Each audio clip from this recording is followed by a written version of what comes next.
Hi everyone, in this video we will talk about discounting and dynamic efficiency. Again, before we jump to that topic, we will do a brief review about the last video. So remember, in the last video we talked a lot about price-based instruments, which includes Pigovian fee and cap and trade gain. So first, the Pigovian fee. Consider there are two firms, one with higher marginal abatement cost and one with lower abatement cost, and there is a tax which is equal to T. So firms, they will have incentives to abate the pollution until they have their MAC, marginal abatement cost, is equal to tax. So we can see in this graph for firm 1, it would have incentive to abate the pollution until they have MAC1 is equal to T. So the total amount firm 1 has to pay is equal to the sum of abatement cost and the tax, and the area is enclosed by 0, 10, B, D. So here the right end of the x-axis is 10, means for each firm, for firm 1 and firm 2, they will pollute 10 units of the pollution, and they can choose any level to abate. And then for firm 2, it has lower marginal abatement cost curve. Again, it would have incentive to abate the pollution until it has MAC2 is equal to T. So then we can say the total amount firm 2 has to pay is equal to OCB10, right? Then we can see for firm with lower marginal abatement cost curve, it can pay less. This method, the Pigovian tax, provides an incentive for firms to adopt cleaner technology. And in that way, they can have a lower marginal abatement cost, and the total amount they have to pay for their pollution would be lower. So that is about the Pigovian tax for firms with different marginal abatement cost. Then this method, the Pigovian tax, is also useful for the missing market problem. Remember, we talked about the negative externalities in one of our past videos. So we say the market equilibrium is not equal to the social equilibrium, because from companies' perspective, it does not really care about the damage, the pollution damage caused by the pollution.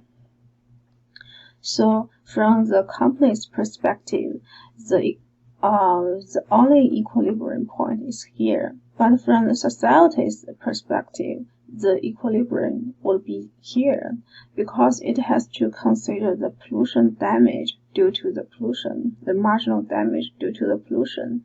So if we set the tax T is equal to marginal damage due to the pollution, then if we impose this tax on polluting firms, we would have firms' marginal cost curve equal to marginal social cost curve. So then from that perspective, we can say the market equilibrium becomes social equilibrium. When we have marginal benefit equal to marginal cost, we would have this intersection, the social equilibrium. So that is for the tax. And then we talk about the permit trading gain, right? Again, there are two firms, and each firm produces 12 units of pollution. And the government sets goal to reduce pollution by 50%, and the government allocates 6 permits to each firm. So that means each firm must abate 6 units of pollution. if they don't trade with each other. And those two firms, again, they have different marginal abatement cost curve. The red curve represents firms with higher marginal abatement cost, and the green curve represents firms with lower marginal abatement cost. It implies there is room for them to trade the permit. Each firm can pollute 6 units and needs to abate 6 units of the pollution. So for firm 1, it has MAC equal to 3, and for firm 2, it has MAC equal to 1.5. So that means the price for firm 1 to abate 6 units of the pollution is equal to 3, and the price for firm 2 to abate 6 units of the pollution is 1.5. That also means for firm 1, it would have incentive to buy any pollution permit less than $3, because one pollution permit means the firm can pollute 1 unit of pollution, right? And for firm 2, it would have incentive, it would be willing to accept any amount greater than 1.5 to sell its permits, because it has lower abatement cost, right? So suppose there are only those two firms in the market and they trade with each other, and suppose at first they only trade one permit. Firm 1 buy one permit from firm 2. Now firm 1 has 7 permits to pollute, and it has to abate 5 units of pollution. And from firm 2, it was allocated 6 permits to pollution. However, it sells 1 permit to firm 1. Now it has 5 permits to pollute, and it has to abate 7 units of the pollution. But we can still say there is room for trade, because the marginal abatement cost for firm 1 is still greater than firm 2. So suppose there is still room to trade. Here, firm 1 buy another permit from firm 2. So in this case, firm 1 abates 4 units of pollution and has 8 permits to pollute. Firm 2 abates 8 units of the pollution and has 4 permits to pollute. So as we can say, at this point, MAC1 is equal to MAC2. That means there is no room for trade. Why? Because if they continues trade, firm 1 continues to buy 1 permit from firm 2, we can say the price for firm 2 to abate would be higher than firm 1. What does that mean? That means firm 2 would be willing to buy 1 permit from firm 1 in this case. So the process just switches back, and when they go ahead to trade firm 2 buy 1 more unit from firm 1, we would get this equilibrium again. So that's what I mean when we have MAC1 is equal to MAC2, we get the trading, we get the balance for the trading gain. So there is no room to trade anymore.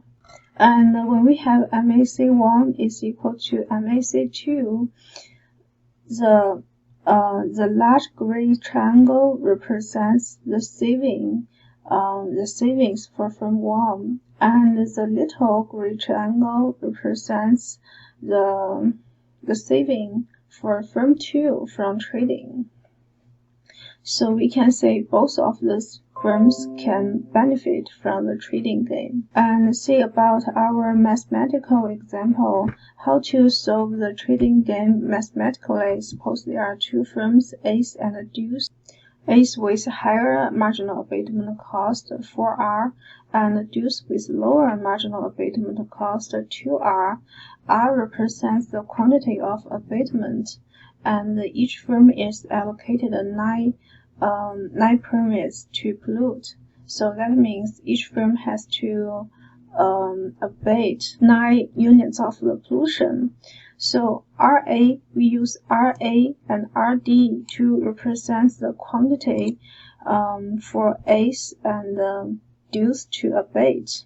So there are two conditions, because each firm is allocated 9 units to abate, right?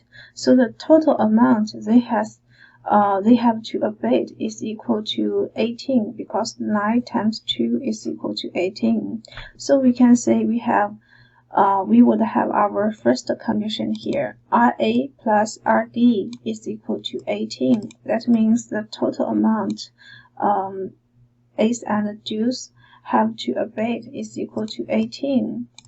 Then we have our another equilibrium condition, which is MACA is equal to MACD.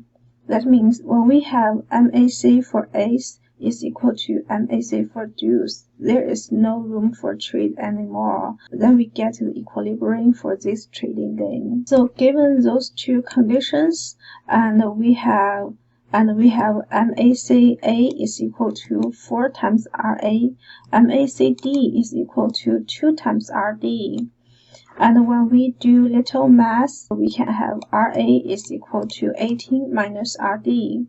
And when we replace RA with 18 minus RD back to this equation, we would have 4 times 18 minus RD is equal to 2 times RD.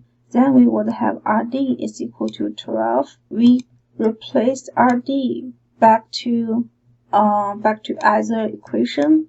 For example, back to this equation, we would have RA is equal to 6. So what does RA and RD equal to 6 and 12 respectively mean?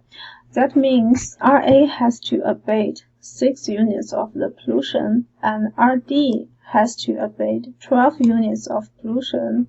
And remember, each firm is allocated 9 permits to pollute. So that also means Deuce sells 3 permits to Ace, and the price is equal to the marginal abatement cost at that point, which is equal to 4 times RA, 4 times 6, 24, or 2 times RD. 2 times 12 is also 24. And when we solve all those kind of problems, we did not think about the time. Now think about the time. Remember the present value and the future value I introduced before. So if a problem involves decision over time, we refer to this as a dynamic problem. So involves time means actions and the state of the world are specified for a given time period. Finite time means we know how many periods the problem exists. Infinite time means the problem extends forever. So if we are using up resources, there are less resources available next period. So this is the dynamic problem. A problem involves decisions over time. Then we are going to talk about time preference. Everyone has time preference. Time preference is a process where we prefer current value of consumption over future consumption, and we discount future value. So what does that mean? That means we put a time value on the consumption today, and the time value would be greater than the time value in the future. So think about the case of depositing $100 in a bank. You deposit $100 in a bank for example for 1 year. So in order to compensate you, the bank pays you an interest to compensate you because you prefer current consumption over future consumption.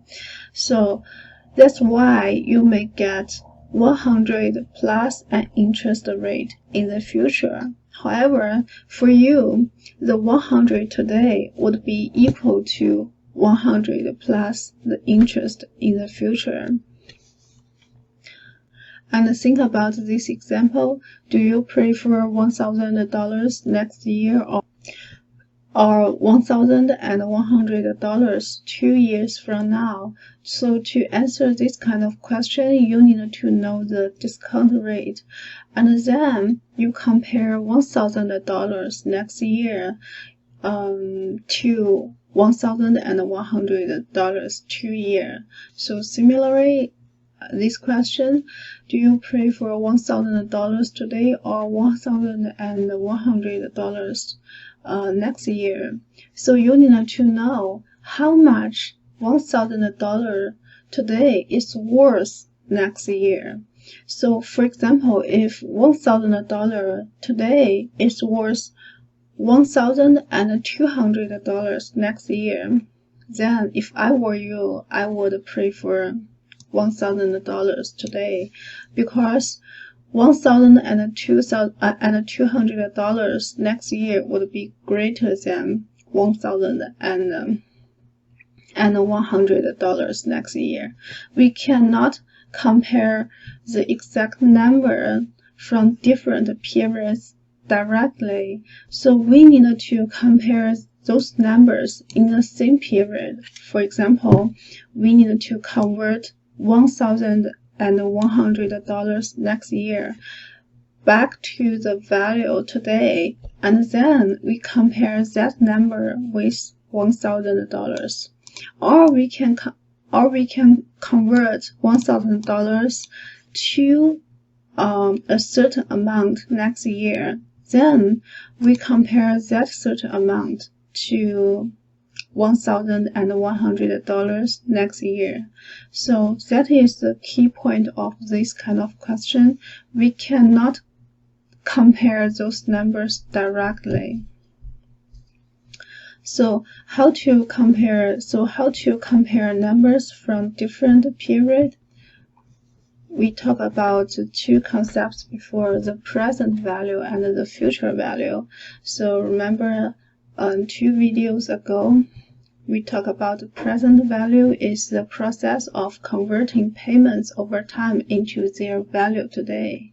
For example, we converting $1,100 next year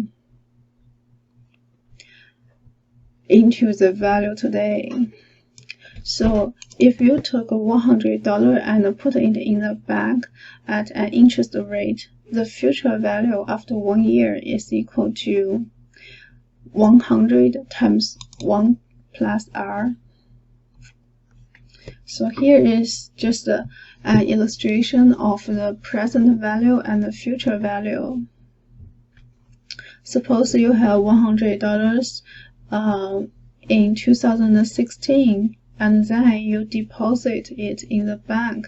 So the future value for this $100 in 2017 is equal to 105, and 5 is the interest rate. So are 2 equations we can use to calculate the future value and the present value. The future value is depending on the present value and the interest rate, and the present value is also depending on the future value and the interest rate. So when you are calculating future value or present value, you really need to know those 2 equations. So here is just the example for $100. Suppose you deposit $100 in the bank today, and after 1 year the interest rate is 2%, and after 1 year, how much would you get? So the amount you would get in 2021 would be 102, and 2 is the interest rate, and it is calculated by 100 times 1.02 is equal to 102. And given you know in 2021 you would have 102, and given the interest rate is equal to 2%, so how much this 102 is worth today? So that question asks you to calculate the present value, and the present value is depending on this formula. So when we convert 102 in 2021 back to today, we can have $100 today. So that is the difference between future value and present value. So here is the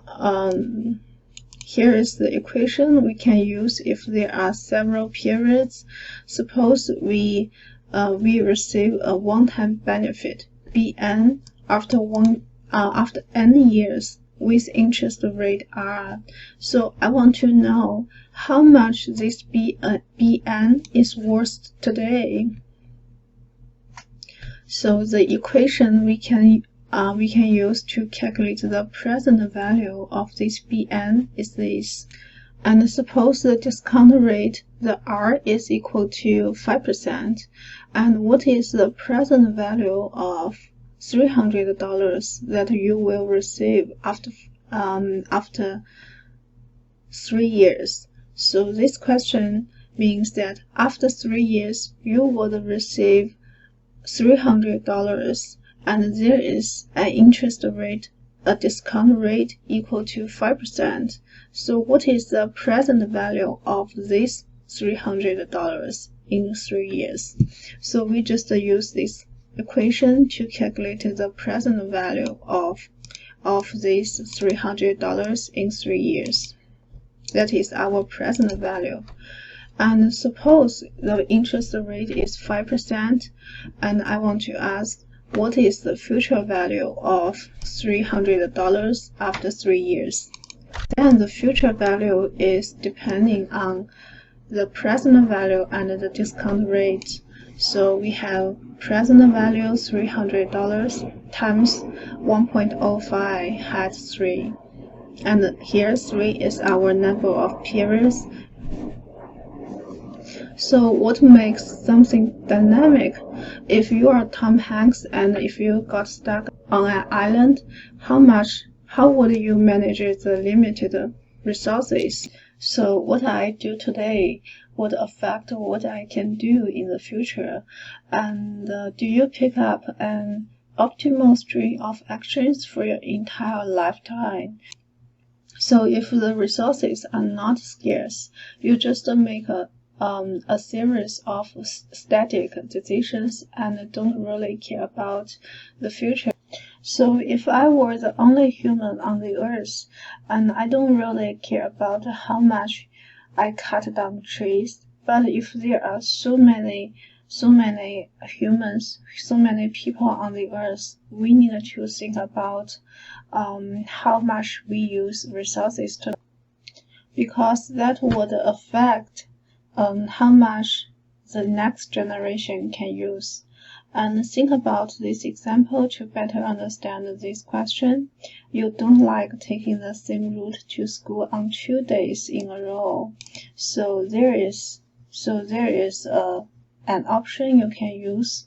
On Monday, you take route B, and on Tuesday, you take route A. On Wednesday, you take route B. On Thursday, you take route A. On Friday, you go back to take route B. So in this way, you don't need to take the same route to school on 2 days in a row. Or you can do this. Take route B on Tuesday and Thursday, and take route A on Monday, Wednesday, and Friday. Both ways would assure that you don't need to take the same route to school on 2 days in a row. So now I have 2 questions. Is there a systematic link? And is this solution the forward-looking? Is this question systematic? Yes, because there is a link between the action chosen yesterday vs today. We can say systematic links systematic link is defined as what I do today would affect what I can do in the future. So if today you choose route B, tomorrow you would choose route A, right? So is this problem forward-looking? No, because I am equally happy with strategy 1 and strategy 2. There is no optimal choice between strategy 1 and strategy 2. I can randomly choose what to do on Monday and Tuesday, and the rest of the week follows from being backward-looking. So it is not forward-looking. So due to that, it is not a dynamic problem. And let's think about the same problem, but with one more condition. You know that one road is closed on Friday, so what does that mean? If you don't like to take the same route to school on 2 days in a row, and you know one road is closed on Friday, that means you need to be very careful to choose the route you need to take on Monday, because what you do on Monday would affect what you can do in the rest of the days. So if the route B is closed on Friday, then that means on Friday you can only choose route A, and you don't like the same route in 2 days. So on Thursday you choose route B, Wednesday you choose route A, Tuesday you choose route B, and on Monday the only choice for you is route A. So you must choose route A on Monday. When we think about question like this, it is forward-looking, and then the problem is dynamic now, since what you do Monday impacts what you do tomorrow, and there is an optimal option for you to choose. So let's think about the efficiency. An efficient market maximizes the net benefits, or we can say the total benefits, at NB is equal to MC. So how can we achieve dynamic efficiency? When we talk about this graph, we are only talk about the same period. But how about if there are different periods? So a dynamic efficient allocation maximizes the net present value of the net benefits over time. So this sentence is very important. The net present value of the net benefits over time, and the net benefits is defined as the difference between marginal benefits and the marginal cost. It is the sum of this blue and orange area. Dynamic efficiency objective. Dynamic efficiency is the primary criterion when allocating resources over time. A dynamic efficient allocation maximizes the present value of the net benefits over time. Over long time periods, no technology may increase the amount of reserves we have, the amount of resources we have. So here's the dynamic problem. In a same period, efficiency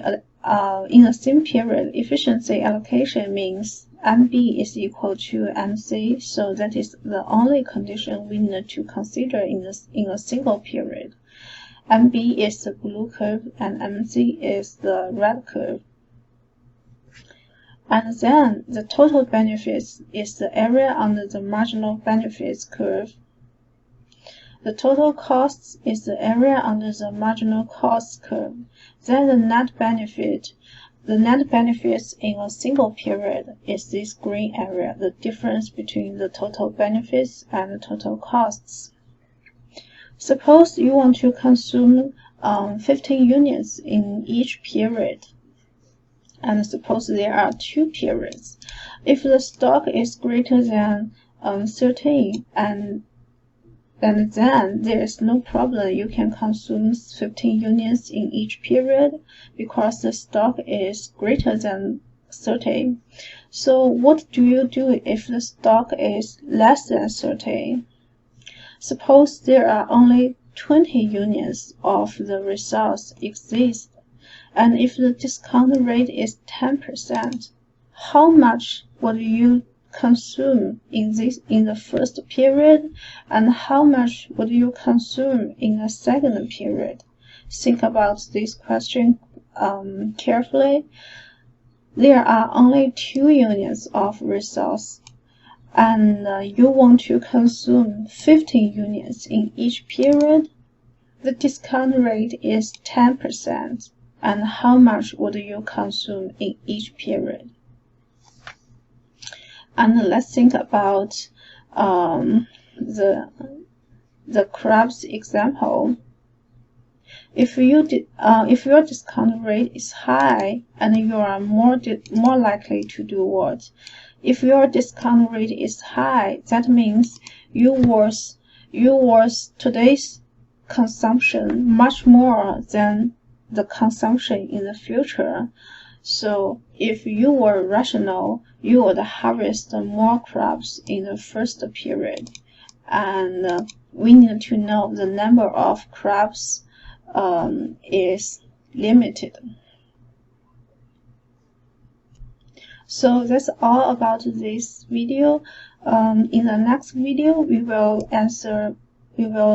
use the whole lecture to answer this question. If there are several periods, and if the resource is limited, and if there is a discount rate, how would you allocate the resources?